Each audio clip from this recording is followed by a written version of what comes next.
Okay, so now quickly come on to the chapter explanation of this beautiful story. Okay, the young seagull was alone on his ledge. Ledge क्या होता है? Ledge is a narrow horizontal shelf projecting from a cliff. सो अगर एक बड़ा सा पहाड़ है, उसके पास जो बिल्कुल एज होता है, जहां से आप पूरा एक समुद्र देख सकते हैं, या एक एक बड़ा सा डिस्टेंस होता है, एक बड़ा सा स्पेस होता है, राइट? तो उसको हम बोलते हैं लेज. सो या और ये सीगल क्या है? सीगल इज अ बर्ड जो सी के पास रहती है, राइट? तो समुद्र के पास का ये पूरा एरिया है, वहां पे एक लॉन्ग क्लिफ है, वहां से ये जो सीगल है, यंग सीगल वाज अलोन, वो वहां पे लेज के पास बैठी है. His two brothers and his sister had already flown away the day before. और इसके जो सिबलिंग्स हैं, ब्रदर सिस्टर्स हैं, उन्होंने एक दिन पहले ही अपनी फर्स्ट फ्लाइट ले ली है, right? He had been afraid to fly with them. उनके साथ उड़ने में इसको डर लग रहा था. Somehow when he had taken a little run forward to the brink of the ledge and attempted to flap his wings, he became afraid. जैसे ही वो पीछे से दौड़ता हुआ आया और वो एंड पे आके उसको फर्स्ट फ्लाइट अपनी लेनी थी, उसको वो डर लग गया, right? So brink is again the extreme edge of the land, जहां से वो लैंड खत्म होना था, राइट? तो वहां पे आके उसको डर लग गया. Now the great expanse of sea, great expanse, expanse का मतलब है the widely continuous area of something. तो इतना उस ब्लिंक पे, उस एज पे आके वहां से उसको जो इतना बड़ा सराउंडेड सी दिख रहा था, उसको देख के उसको क्या हुआ? Stretch down beneath, and it was such a long way down. उसको डर लग गया कि मुझे कितनी दूर जाना है, right? Miles down, he felt certain that his wings would never support him. उसको लगा इतना बड़ा समुद्र, इतना बड़ा सी है, इतना लॉन्ग डिस्टेंस मुझे जाना है, और मैं अभी बोर्न हुआ हूँ, मेरे जो विंग्स हैं वो मुझे सपोर्ट नहीं करेंगे. So he bent his head and ran away back to the little hole under the ledge where he slept at night. तो वो डर की वजह से वापस वहां पीछे चला गया जहां वो रात को सोया था, राइट? चलिए. Even when each of his brothers and little sister, whose wings were far shorter than his own, ran to the brink, जबकि उसके जो छोटे भाई बहन थे, उनके विंग्स उससे छोटे थे, पर फिर भी वो जब दौड़ते हुए आए ब्रिंक से, and they flap their wings, उन्होंने अपने पंखों को, अपने विंग्स को फ्लैप किया, and flew away, he fail to muster up courage. Muster का मतलब होता है to gather the courage. Yes, so to gather the courage. तो उसके जो छोटे भाई बहन थे, वो तो इतना अपना करेज इकट्ठा कर पाए कि वो उड़ गए वहां से, ठीक है, अपने विंग्स फ्लैप करके, to take that plunge which appear to him so desperate. उनको देख के उसके अंदर बहुत ज्यादा डेस्परेशन आई कि मुझे भी ये प्लंज लेना ही है. His father and mother had come around calling to him shrilly, upbraiding him. Shrilly is with a high pitched and piercing voice, जैसे पेरेंट्स उसको डांट रहे हो, ठीक है, तो उन्होंने उस हार्श वॉइस में उसको बोला. Upbraiding means scolding him, right? So scolding him, उसको डांट रहे थे. Threatening him to let him starve on his ledge unless he flew away, कि हम तुझे खाने को कुछ नहीं देंगे जब तक तुम उड़ नहीं जाते हो. So they were scolding him and speaking in a very shrilling voice. But for the life of him he could not move. लेकिन अपनी ही जिंदगी के लिए, अपने ही सर्वाइवल के लिए वो डर इतना ज्यादा हो गया कि वो नहीं मूव कर पाया, राइट? चलिए. That was 24 hours ago. ये सब हुए हुए भी 24 hours हो चुके हैं. Since then, nobody had come near him. अभी तक उसके आसपास भी कोई नहीं आया था. सब भाई बहन आराम से अपना प्लंज ले रहे हैं, उड़ रहे हैं.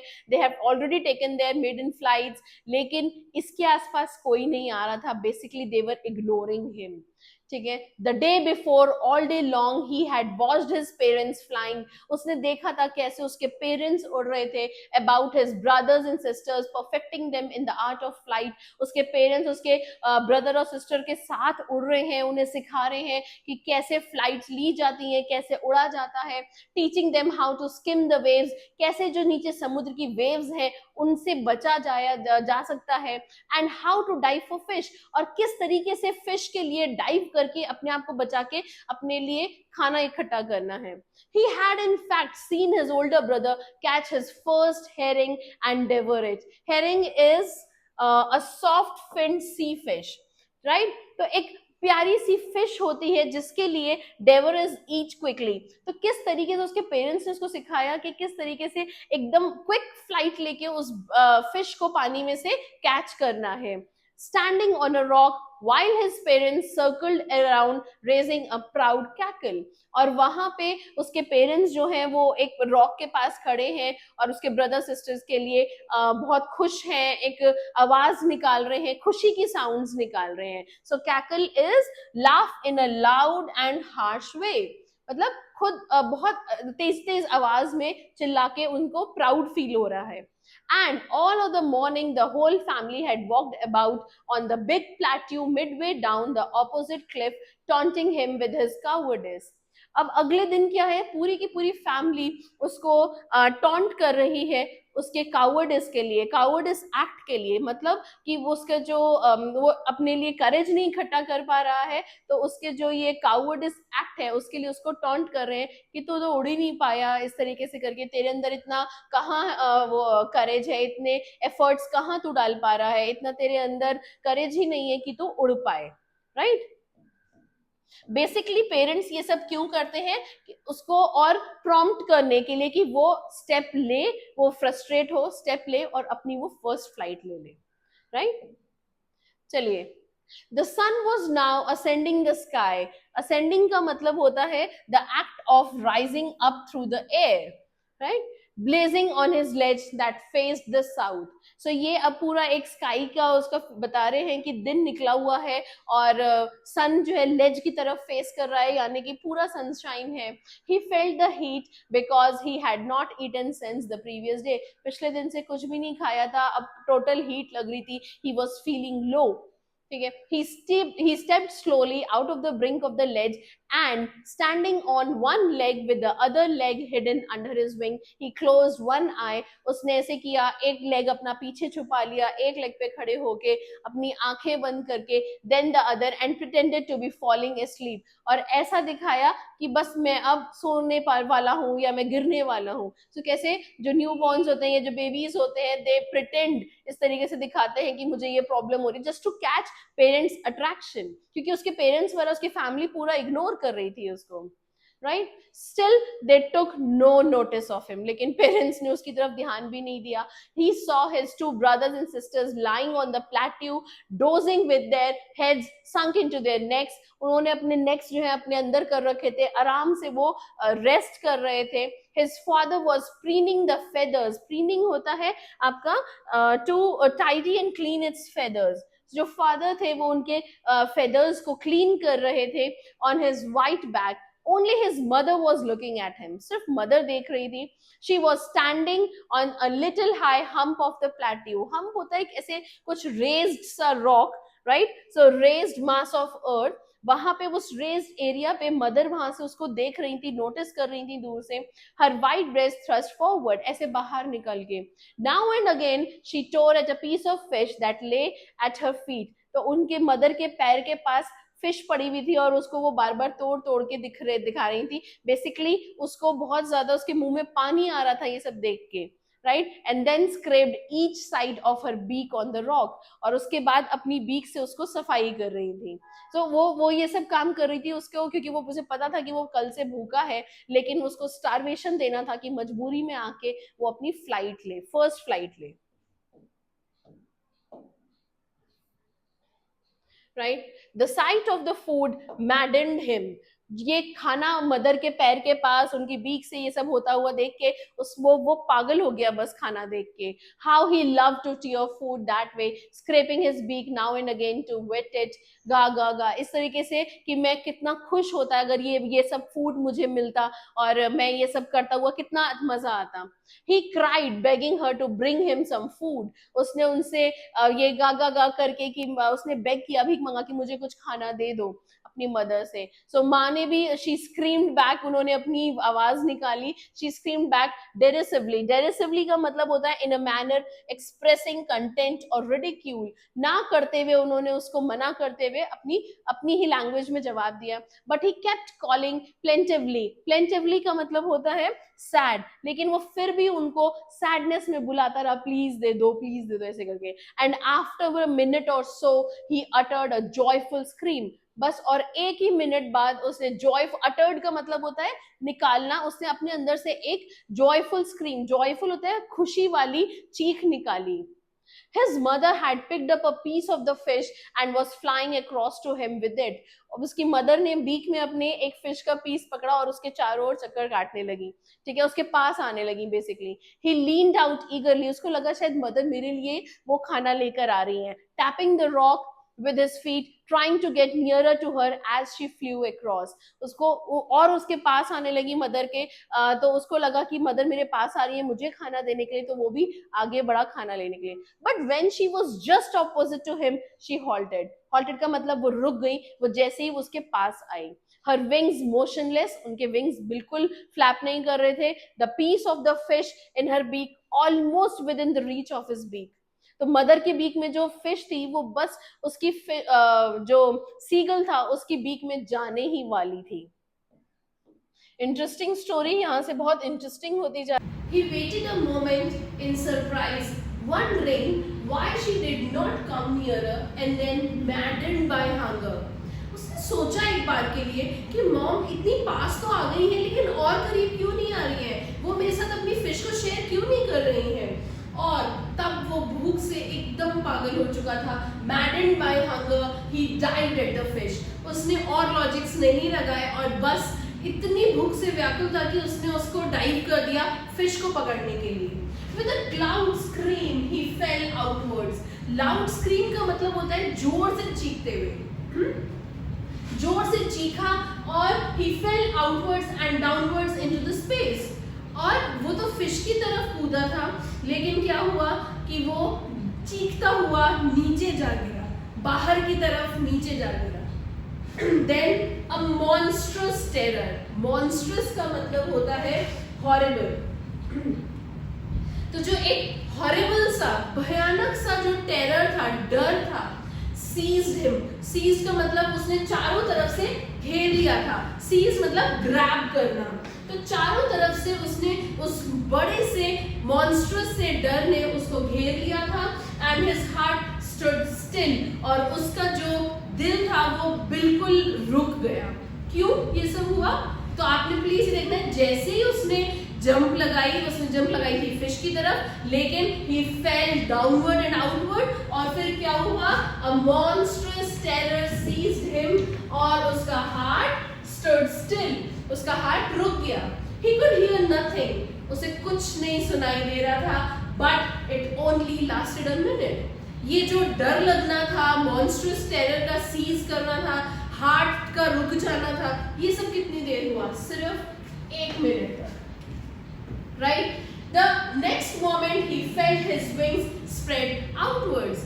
अगले मिनट उसको लगा कि उसके जो पंख हैं वो तो खुल गए हैं। The wind rushed against his breast feathers. जब पंख खुल गए तो नीचे से हवा जा रही थी उसके स्टमक से, breast feathers के पास से। Then under his stomach and against his wings, he could feel the tips of his wings cutting through the air. उसको फील हो रहा था कि जो उसके विंग्स खुले हैं उनके टिप्स पे से हवा गुजर रही है। He was not falling headlong now. Headlong का मतलब होता है with the head foremost. तो इस तरीके से अब वो हेड आगे करके गिर नहीं रहा था, right? He was no longer afraid. उसको डर नहीं लग रहा था। He was soaring gradually downwards and outwards. अब वो soaring का मतलब है flying higher. So अब वो नीचे नहीं गिर रहा था, rather वो ऊपर की तरफ उड़ रहा था, soaring higher, right? He was moving up. So then he just felt a bit dizzy, थोड़ा सा चक्कर आया. Then he flapped his wings once, उसने फिर से flap किए and he soared upwards, और flap करते ही फिर से उसने ऊपर की तरफ उड़ान भरी. गा गा गा, ये सब जो आपके वर्ड्स है ना, ये सब शो करता है कि his mother swooped past him, ये सब दिखाता है कि वो कितना एंजॉय कर रहा था, उसकी मदर उसके पास तुरंत आई। swooped का मतलब moved rapidly, ठीक है। her wings making a loud noise, उसकी मदर भी उसके पास फटाफट आ गई एक loud noise करती हुई, राइट, बेसिकली उसको सपोर्ट करने के लिए। He answered her with another scream, अब मदर को देख के एक बार और चीख निकली उसकी। Then his father flew over him screaming, और फिर क्या था, फादर आ गए, और अभी आप देखेंगे आगे आगे उसके जो सिबलिंग्स थे वो भी आ गए। सो फादर आए, he saw his two brothers and his sister flying around him, curvating का होता है perform a series of jumps on the hind legs। सो वो लोग enjoy की वजह से ये सब कर रहे थे movements, and banking and soaring and diving। so कोई डाइव कर रहा है, कोई जंप कर रहा है, बेसिकली ये एक हैप्पी मोमेंट था पूरी फैमिली के लिए, right. Then he completely forgot that he had not always been able to fly, अब तो वो भूल ही गया था कि उसने अभी तक उड़ना नहीं सीखा था। and commended himself to dive and soar and curve, shrieking shrilly। shrieking shrilly का मतलब है making a high pitched noise loudly and forcefully, जोर से चीख के चिल्लाना, ठीक है। तो वो क्या कर रहा था, अब वो सब भूल चुका था कि उसको उड़ना नहीं आता था, और अब वो कमेंटेड हिमसेल्फ, और अब उसने अपने आप को और फोर्स किया कि मैं डाइव करूं, राइज करूं, और बहुत तेज तेज आवाजें निकाल रहा था। He was near the sea now, अब वो समुद्र सी के पास था। Flying straight over it, बिल्कुल उसके पानी के ऊपर उड़ रहा था, facing straight out over the ocean। He saw a vast green sea beneath him, उसने अपने नीचे एक विशाल बहुत बड़ा अपने नीचे सी देखा, with little ridges moving over it। ridges क्या होता है, एक long narrow hilltop, राइट। सो छोटे छोटे वहां पर ridges थे जो उसके साथ थे। and he turned his beak sideways and cawed amusedly। cawed मतलब utter a caw, so उसने बहुत ही खुशी, amusedly मतलब खुशी से caw की आवाज निकाली। बेसिकली he was enjoying, उसके अंदर वो कॉन्फिडेंस आ रहा था कि हाँ अब वो उड़ सकता है, जो उसकी प्रॉब्लम थी वो नहीं थी और अब वो उड़ रहा था। ओके, चलिए। His parents and his brothers and sister had landed on his green flooring ahead of him। उसके brothers और sisters ने क्या किया, उसके आगे जो green flooring था वो जगह ऐसी होगी वहाँ पे लैंड किया। They were beckoning to him। beckoning का मतलब है gestures करना, ठीक है। calling shrilly, उसको बुला रहे थे कॉ कॉ करके और कुछ gestures करके, ठीक है। He dropped his leg to stand on the green sea। उसने अपने legs नीचे किए, उड़ते समय तो वो ऊपर होते हैं, तो जब उसने लैंड करना था तो उसने अपने ग्रीन सी में legs नीचे करे। His legs sank into it, और अब क्या हुआ, पानी में उसके legs डूबने लगे। He screamed with fright, एक बार फिर से उसको डर लगा, and attempted to rise again, flap किया और दोबारा से उड़ने लग गया। But he was tired and weak with hunger। अब इतने दिन से कुछ खाया नहीं था, उड़ान भी हो गई, तो इसलिए वो थकान फील कर रहा था। And he could not rise, exhausted by the strange exercise। Strange क्यों है, क्योंकि अब तक उसने कभी ऐसा नहीं किया था, तो इस स्ट्रेंज एक्सरसाइज को करके अब वो बुरी तरह से थक चुका था। His feet sank into the green sea and then his belly touched it। उसके पैर नीचे लग रहे थे, पानी में डूब रहे थे, और जो उसकी बेली थी, जो उसका स्टमक था, वो भी पानी को टच करने लगा था। He was floating on it and around him his family was screaming। अब वो वहाँ तैर रहा था उस पे, और उसकी फैमिली उसके लिए चीख रही थी, चिल्ला रही थी, praising him, तारीफ कर रही थी। And their beaks were offering him scraps of dogfish, और सबकी beaks उसको, सीगल को dogfish की जो flesh है, scraps है, वो सब उसको ऑफर कर रही थी। He had made his first flight। उसने अपनी फाइनली फर्स्ट फ्लाइट कर ली। सो कैसी लगी आप सबको ये स्टोरी? अगर आपको इससे रिलेटेड कोई भी क्वेश्चंस है, कमेंट्स में लिखिए, मैं आपकी प्रॉब्लम को सॉल्व करूंगी। Thank you.